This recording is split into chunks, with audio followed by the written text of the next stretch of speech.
Est-ce que ça vous choque, Éric Zemmour, de voir Rachida dans la rue comme ça avec le voile? Oui. Et je vais lui dire pourquoi. Dites-moi. Si vous voulez, est-ce que vous imaginez à la Mecque une jeune femme en mini-jupe? Mais je ne suis pas à la Mecque. Par respect pour la Mecque, elle ne mettrait pas une mini-jupe. Comment pouvez-vous comparer la France mais la à la France, Mecque? pour moi, est sacrée. Vous savez, il y a un vieil adage en France qui dit « À Rome, fais comme les Romains ». D'accord. Donc, à Rome, on fait comme les Romains. Ok. Au Maroc, on fait comme les Marocains. Mais je suis française. Non, madame, vous ne faites pas comme les Français.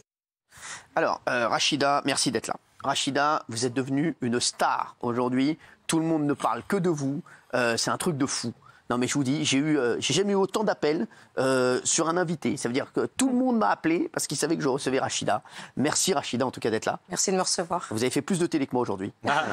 C'est assez Sans rare. le vouloir, hein, sans le vouloir. Non, mais je vous le dis sans le vouloir. Sans le Non, mais vouloir. c'est vrai. Alors, vous êtes comptable. Vous êtes née au Maroc, naturalisée française. Déjà, on va parler bien sûr de tout ce qui a été dit, bien sûr, sur vous. Mais juste pourquoi avoir accepté de rencontrer Éric Zemmour? Bah, pour pouvoir m'exprimer, tout simplement. Face à lui. Ces idées, elles vous font peur? Non. Non. Non, parce que c'est vraiment des extrêmes, c'est des idées extrêmes. Donc c'était vraiment pour avoir le personnage en face. Et Il vous a retourné, réellement. vous l'avez trouvé sympathique, j'ai l'impression. Parce que Oui, l'échange. oui. Mais c'est ça qui est grave. Est-ce qu'il Et vous a triste. Ah oui? Sympathique, mais triste. Il a fallu sortir 2-3 d'Arca. Hein. Non mais. J'ai pas eu le temps. Non mais c'est vrai. Et donc, ouais, mais vous étiez contente de le voir? Oui. Vraiment? Non, franchement, oui. Quand on m'a dit, voilà, il y aurait Éric Zemmour, j'ai dit, pourquoi pas? Je pense qu'il y a plusieurs personnes qui auraient aimé être à ma place. Ouais. Et je me suis dit, vas-y. Il vous a convaincu? Non, Pas du tout. du tout. Mais vous étiez dans l'échange, vous avez aimé dialoguer avec lui, même si vous avez des idées complètement différentes. Complètement différent. Il vous a pas retourné? Non. Quand il vous dit là, quand on va, est-ce qu'à la Mecque on porte une mini-jupe ou à Rome Ça, j'ai pas compris la comparaison. Ouais, ça pour vous c'est. Ouais, non, pourquoi on impose des choses en Arabie Saoudite. Donc, ce qu'il veut, c'est qu'en France, on fasse la même chose. Ouais. Là-bas, si c'est des dictateurs, la France, on est libre. On est libre, justement, de porter ce que l'on veut. Alors, avant qu'on revienne sur vraiment cet extrait qui a fait énormément parler quand vous enlevez votre voile, et vous allez nous dire si Rachida a eu raison, c'est vrai qu'il y a eu pas mal de polémiques sur vous concernant. Depuis cet après-midi, il y a énormément de polémiques qui ont surgi. Notamment, on dit que vous ne portiez pas le voile, que vous portez le voile depuis quelque temps, puisque certains sont allés sur votre compte Facebook et ont vu que vous ne portiez pas le voile. Alors, vous le portez depuis 9 mois, c'est ce qu'a dit Jean-Marc Morandini dans le... Depuis le début de l'année, quoi, à tout casser. D'accord. Qu'est-ce qui a fait que vous le portez? Voilà, après, c'est une question de foi, Oui. comme je l'ai dit. J'essaie de m'y retrouver dans ma foi. Et je commence petit à petit. Mais pourquoi vous avez pris la décision comme ça depuis quelque temps? Vous avez dit, j'ai envie de porter le voile, c'est le moment? C'est un cheminement. Oui. Tout à fait. Donc c'est un cheminement vers ma religion. Après, je ne parle pas au nom de tous les musulmans. Il faut vraiment arrêter. Là, c'est chacun fait ce qu'il veut. Chacun fait vraiment ce qu'il veut. On a vraiment le choix. On a le choix de le porter. Non, parce on a le choix d'avoir notre religion. La polémique, là, je vous dis tout, c'est qu'il y a des gens qui ont dit oui, non, mais en fait, elle ne portait pas le voile il y a encore 1 heure et elle le porte maintenant quand il y a Zemmour. Donc il faut dire que vous le portez depuis 9 mois. Non, je le porte depuis 9 mois. D'accord. Et j'espère le porter encore le plus longtemps possible. Voilà. Vous êtes plus heureuse avec le voile que sans le voile? Je suis très heureuse, mais j'étais très heureuse aussi avant. D'accord. Auparavant, je parce que c'est vrai qu'il y a des gens, forcément, je vous dis, qui ont créé une mise en scène. qui ont créé la mise en scène, qui se sont dit, tiens, elle portait pas le voile avant, on a été voir sur son compte Facebook, elle portait pas le voile et maintenant elle le porte, peut-être que ça a été... Le compte Facebook raconte toute ma vie, il n'y a que 4 photos. Mais je vous dis, voilà, donc voilà, je vous dis ce qui est personnel, ce qui est sorti. Exactement, mais elle le porte depuis 9 mois, donc voilà, il n'y a pas de débat là-dessus. Oui, Gilles Verdet. Oui, c'est vrai que... En regardant vos réseaux sociaux et en discutant avec des amis musulmans, notamment de Drancy, certains remettent en cause vos convictions. Et ma question, elle est directe. Est-ce que vous êtes une comédienne? Ah non, du tout. Ah non. C'est ce qui est venu. Elle est comptable. Non, du tout. Elle est comptable. Non, mais je suis comptable. Effectivement, j'ai travaillé pour un certain groupe. Comédien, c'est Delambeau, ça, à côté. Non, mais alors justement, on va revenir là-dessus. Voilà. Parce que la deuxième polémique... voilà, donc c'est aussi que vous avez travaillé. Les gens ont dit que vous travaillez pour le groupe Bolloré, qui est l'actionnaire principal du groupe Canal+. Et on rappelle que CNews, donc c'est une chaîne du groupe Canal. Aussi. Et on a été vérifié et vous ne travaillez plus pour le groupe Bolloré. Non, je ne travaille plus. Depuis maintenant, combien de temps? Depuis fin 2017. Exactement, depuis fin 2017, depuis presque maintenant 5 ans. Ouais. Vous ne travaillez plus pour le groupe Bolloré. Vous travaillez où maintenant? Pour le groupe InVivo. Exactement, pour le groupe InVivo. Voilà, c'est bien ce qu'on a vérifié, puisqu'on a tout vérifié, je ne vous cache pas. Depuis le 3 janvier 2018, exactement. Exactement. Vraiment, je suis partie de chez Bolloré et j'ai tout de suite enchaîné. D'accord, très bien. Donc voilà, ne travaillez plus dans le groupe. Ensuite, certains ont dit aussi que vous n'habitez pas Drancy. C'est vrai, vous habitez à 40 km de Drancy. Mais en fait, il y a plein de gens, des intervenants, qui n'habitaient pas Drancy. En fait, ce n'était pas le principe de l'émission. Non, non, c'était pas des locaux de Drancy. C'était Éric Zemmour qui venait à Drancy. Tout à fait. Et vous avez été contacté donc, par des personnes. Qu'est-ce qu'ils vous ont dit? Les équipes vous ont dit quoi? Est-ce que vous souhaitez participer à un face-à-face avec M. Zemmour? Comment vous avez été contacté? Comment ils vous ont trouvé? Par le biais de mon frère. D'accord, dites-nous. Voilà. C'est mon petit frère qui m'a dit, voilà, est-ce que tu veux, on m'a contacté, est-ce que tu veux défendre le port du voile pour toi? Et vraiment, il a dit pour toi, face à Éric Zemmour. D'accord. Mais il faudra se déplacer. J'ai dit, il n'y a pas de souci. D'accord. Voilà, c'est juste mon petit frère, et je fais un grand coucou. Votre petit frère, comment il a eu l'info? Par des amis à lui. Après, c'est le bouche à oreille. Il y a des personnes qui travaillent chez la production, qui connaissent des amis de mon frère, et puis voilà, ils ont demandé s'il ne connaissait pas quelqu'un dans son entourage pour pouvoir participer à cette émission. Alors, Éric Zemmour... Et on n'a pas été préparés. Hein. Mais on vend une émission en direct. Moi, j'aurais aimé que ce soit spontané, il va aller à quand même. Drancy, c'est en direct, et là, on apprend que les gens font 80 non, mais alors, je vais vous dire, les gens étaient... Alors, je vais vous dire un truc. Pour venir parler à Zemmour. S'il vous plaît. Rachida, elle était prévue dans l'émission et d'autres intervenants déjà depuis vendredi. C'est-à-dire qu'on savait qui allait intervenir dans l'émission de CNews. C'est tout à fait le truc. Tu ne vas pas aller voir, tu vas caster des gens avant. Alors, tu mets 50 personnes de la sécurité, tu casses les jambes. Alors, c'est ça, ça prend ça. Vas-y, comme ça, voir les gens. Si t'as peur, faut pas avoir peur des gens. Il y avait des gens castés, mais si tu regardes en entier, il y a au moins de la politique de merde. des personnes qui l'ont interpellé directement Éric Zemmour. On a bien vu qu'elles étaient préparées, ces personnes, et il a répondu. Non, mais c'est pas vrai. Rachida, elle n'est pas là pour qu'on répondre dessus. Je parle comme ça, moi. Non, ça, c'est un procès d'intention. Non, au-delà de ça, non, pas procès d'intention, il a le droit de dire ce qu'il pense. Pour venir à 9h du matin parler à un mec. Non, je ne suis pas comédienne. Moi, j'ai pas aimé cette émission, je vous le dis. J'ai pas aimé ce qui s'est passé. J'ai pas aimé les 50 flics. On vient et on fait de Zemmour une vedette. Moi aussi, je peux faire Zemmour. Voilà, celui qui est délinquant, je lui enlève les allocations familiales. Celui qui travaille pas, je lui enlève son salaire. Celui qui n'est pas réglo avec la France, je lui enlève ça. Celui qui porte le voile, je lui enlève. C'est pas comme ça la France, ça se passe pas comme ça. Votre Zemmour, il arrive là, et même, je vous dis, même CNews qui fait ça, avec Morandine Le Show, c'est bien, il a fait un grand coup. C'est pour ça que j'ai dit, il a réussi son coup. Mais pour moi, tout ça, c'est Pipo et compagnie. C'est pas parce que tu as grandi à Drancy, il est parti de Drancy pendant des années, on refait le symbole, on retourne à Drancy. Tout ce qu'il dit Zemmour, évidemment, moi je vais vous le dire, je vous le dis franchement. Le délinquant qui fout le bordel en France, on lui enlève ses allocs. C'est facile à dire. Moi, je peux le dire aussi si vous voulez. Ça fait plaisir aux gens. Mais non, mais ça fait plaisir aux gens.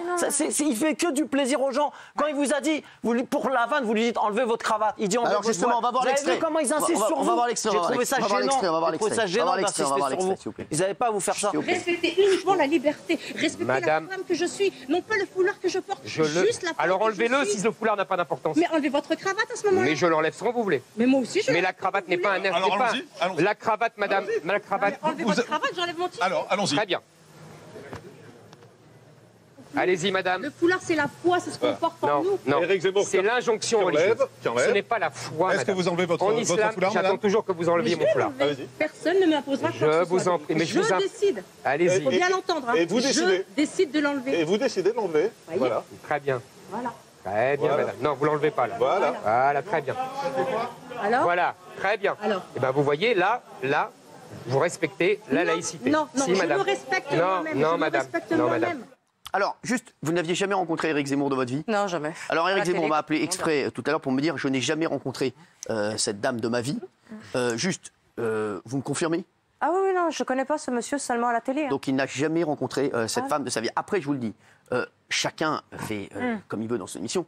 C'est vrai que voilà, et c'était normal qu'il prévoit 2-3 intervenants. Bien sûr, je vois pas. Moi, si Vous avez peur des gens? Vous avez peur des gens? Non, mais c'est obligatoire. Pourquoi Parce que, prévoir? mais tu peux te retrouver comme un con tout seul. Non, si t'as à personne. 10h du matin, quand Mais t'as bien Zemmour sûr. avec les Mais caméras, qu'est-ce que tu crois? dans une ville, mais tu je le peux fais quand vous voulez, moi. qui te dit que personne peut Tu seras jamais tout seul, tu seras avec des vrais gens. Tu seras avec des vrais gens qui vont dire la vérité. Vraiment, mon chéri, j'adore ce que tu dis et j'aime bien ton façon de penser. Mais là, c'est le producteur qui parle. Là, je parle pas de tout ça. Là, je parle d'une production d'une émission de télé. Il y a un minimum. Alors, ne vendez pas un truc imprévu. Mais c'est imprévu puisqu'il y a des gens dans la rue.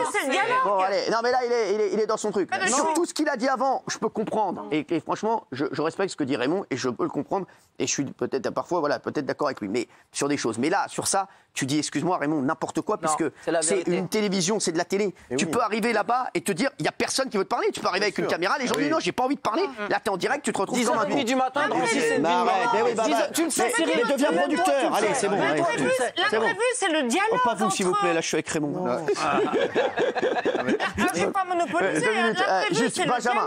Benjamin. Raymond, honnêtement, effectivement, moi je te rejoins. Je trouve que le très beau coup, c'est Morandi qui l'a fait. Pour le coup, il a. C'est les trois. Non, parce que moi je trouve qu'effectivement, pour une fois, il était en face d'un public. Et moi, franchement, je trouve qu'on découvre bien le bon Zemmour. Et ça me plaît bien ces émissions parce que plus ils vont faire comme ça, et plus les gens vont ouvrir les yeux. Quant à madame, je trouve que ce qu'elle a fait est formidable parce qu'effectivement, elle a dit je le retire parce que c'est mon choix. Et j'ai beaucoup aimé. Et en plus, vous trouvez qu'elle a bien fait de retirer le voile? Bien sûr, bien sûr, elle a bien fait.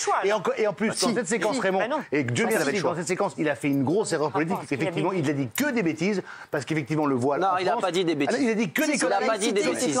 Il dit une grosse connerie parce qu'en France, excuse-moi Raymond, on peut porter le voile. Il dit, mais sur ce point-là, il dit aux gens, celui qui est délinquant, j'enlève les allocs. Ah oui, il n'a pas dit que des bêtises. Il y a des gens qui sont contents. S'il vous plaît, Raymond. Il y a des gens qui sont contents de l'entendre. La laïcité, en France, on peut, effectivement, chacun a le droit d'avoir la religion qu'il souhaite. Il le fait comme il veut. Je suis d'accord. Voilà, c'est ça la laïcité. Et rien que pour cette raison-là, cette séquence-là est très importante parce qu'il a dit une grosse bêtise. Et depuis 2004, il y a une loi qui est sortie. On peut porter le voile dans les rues de Paris ou dans les rues de France. Exactement. C'est tout. Et arrête de dire que c'est de la. Oui. Kelly Vedoveni. Si je peux me permettre, c'est que moi la séquence. Je trouve que c'est d'un ridicule, mais c'est pas entendable en fait. Moi, ce qu'on vient de voir, je suis révoltée. Parce qu'à un moment donné, on se fout de la gueule des gens qui regardent les émissions. Nous, on croit qu'il y a des choses spontanées. On pense que ça se passe comme ça. Et là, on est en train d'apprendre que la dame, elle est. Non, c'est pas contre vous du tout, c'est la production. Je vous adore. C'est quoi? C'est les mêmes gens qui calent les gens chez nous. C'est les mêmes gens qui calent les gens chez nous. Mais je m'en fous en fait que ce soit les mêmes gens qui calent pour nous. C'est que là, je peux te donner mon avis en tant que téléspectatrice. Ça ne me plaît pas de voir ça parce que dire que chaque personne a été choisie. On connaissait cette dame. On savait. Mais moi, ça me dérange. On prend des mais parce que tout le monde crie sur moi, donc je dois crier, ça me saoule. Kelly, quand je fais BTP, les gens qui viennent sur le plateau, je les casse avant, c'est normal. Guillaume Janton. Mais oui, mais vous ne faites pas croire que vous êtes dans la rue. Mais il est dans la rue, Éric Zemmour et Jean-Marc Morandini. Il n'est pas dans la rue. C'est normal qu'on appelle des gens. Vous faites semblant de ne pas comprendre. Mais les mecs, non, c'est pas des Cyril, quand tu invites des gens, tu les invites pour un débat. Les deux spécialistes de la télé, vous comprenez rien, excusez-moi les chéris. Je vous adore. C'est bizarre parce qu'on est les deux seuls téléspectateurs qui ne sont pas pro des médias. Et ben nous, on pense comme le public. Non. Je suis téléspectateur, je suis désolé. Non, mais 2 minutes. Je vais leur expliquer. Je vais leur expliquer, s'il vous plaît, parce que. En fait, le alors truc. Après, je peux non, dire parce que là, c'est un faux débat, ça, les chéris. Là, on est sur Rachida, sur le port du voile. Là, on est en train de. Rachida, on la kiffe, elle a eu raison de faire ce qu'elle voulait du moment que c'est ce qu'elle veut faire. Oui, non, mais Rachida, ce qu'on reproche, c'est l'hypocrisie de l'émission parce que nous, on pensait que c'était des gens dans la rue. Mais pas du tout. Mais Kelly et Raymond, je vous dis. J'aime pas les faux sketchs. Voilà, ça me. Mais c'est pas un faux sketch. Elle savait pas que Éric Zemmour allait lui demander ça. Elle savait pas l'échange qu'elle allait avoir. Ce que je vous explique. Quand vous allez quand vous faites une émission, bien entendu. Même quand c'est dans la rue, vous préparez des choses. À part moi qui peux partir comme un ouf parce que je suis un abruti. Mais juste, les mecs, Jean-Marc Morandini, quand il fait l'émission, il va à Drancy. Vous croyez vraiment qu'il va y aller comme ça, la fleur au fusil? Il sait qu'il va y avoir de l'imprévu. Donc forcément, il y a des gens qui ont alpagué Zemmour. Et il le savait, il y a une dizaine de personnes qui l'ont alpagué. Mais il avait prévu des haltes avec des gens qui ont été déjà prévus à l'avance. Ils ne savaient pas quelle était la teneur des échanges, parce qu'elle n'a jamais rencontré Éric Zemmour avant, donc ils ne savaient pas ce qu'ils allaient se dire. Mais tu es obligé de baquer, parce que, imaginons, je pense qu'eux, ils adoreraient aller là-bas et dire on va aller là-bas, et puis on n'a personne de casté, et puis on va faire un truc comme ça. Mais le problème, c'est que tu peux te retrouver, et je te le dis, il n'y a pas de Drancy à 10h du matin, ou Drancy, tu peux te retrouver comme un con, où il n'y a que des mecs qui te disent moi, je ne veux pas parler Éric Zemmour. Moi, je comprendrais tout à fait qu'il y ait des gens qui disent moi, j'ai pas envie de parler Éric Zemmour, parce que ces idées, elles ne me conviennent pas, et que t'imagines, tu veux le mettre en face d'une dame qui porte le voile. Comment tu fais? Ça veut dire que tu vas à la Drancy. Imagine la probabilité d'aller à Drancy, de trouver une femme qui porte le voile, qui veut bien parler Éric Zemmour. C'est impossible, parce que en fait, tu prépares le truc. Quand tu vas aller dans une boucherie halal, on va revoir l'extrait tout à l'heure, il sait dans quelle boucherie il va aller, c'est normal. Mais je vais vous dire, ça c'est juste de la production, mais le débat il n'est pas là. C'est juste qu'aujourd'hui, la probabilité d'avoir l'échange entre Rachida et Éric Zemmour au hasard comme ça, et en partant comme ça, la fleur au fusil à Drancy, Et c'est proche de zéro. C'est-à-dire qu'il faut vraiment avoir une chance inouïe. Donc forcément, même Mathieu, qui voilà, tu es d'accord avec moi là-dessus. Là-dessus, je reconnais qu'effectivement. Voilà, donc non, mais c'est juste pour vous dire, les chéris, ça c'est un faux débat. Moi, ce que j'aimerais, c'est qu'on reste quand même sur cette histoire du voile. Et est-ce qu'elle a bien fait d'enlever le voile? Parce que j'ai vu des gens sur les réseaux sociaux aussi, et je sais qu'aujourd'hui, ça a été une journée un petit peu compliquée pour vous, parce qu'il y a plein de gens qui ont dit elle n'aurait jamais dû l'enlever, c'est inadmissible. Qu'est-ce que vous répondez à ces gens? Alors, ce que je voulais montrer aujourd'hui, c'est que je suis une femme et surtout je suis libre. C'est que le voile, j'ai décidé de le porter. On ne me l'a pas imposé. C'est que j'ai choisi, du jour au lendemain, peut-être, de porter ce tissu. Parce qu'on m'a dit pourquoi l'appeler un tissu. C'est pas un hijab, c'est juste un foulard. C'est un bout de tissu. Donc j'ai décidé de le porter. Point barre. Et face à M. Zemmour, ce que je voulais lui démontrer, c'est que ni lui, ni mon père, ni mon frère, ni aucun homme n'a le droit de décider à ma place. Je peux poser une question, madame? C'est tout. Bien sûr, monsieur. Non, alors et madame, est-ce que ça veut dire que si par hasard Éric Zemmour passait et que la loi, justement, enfin, il interdisait le port du voile, est-ce que du coup, vous l'enlèveriez ou est-ce que vous quitteriez le pays? Qu'est-ce que vous feriez? Puisque vous êtes une femme libre. Il ne pourra pas enlever non, mais le voile. en imaginant, c'est une question importante. Non, mais il a raison, on ne sait jamais. Qu'est-ce que vous feriez? Je ne le portais pas avant, quelques mois. Ça ne m'a pas empêché de travailler. D'accord. Donc là, si on devait nous l'imposer, si il y a un texte de loi qui devait dire vous êtes une femme, vous ne devez pas porter le voile, j'appliquerai la loi comme tout le monde. D'accord.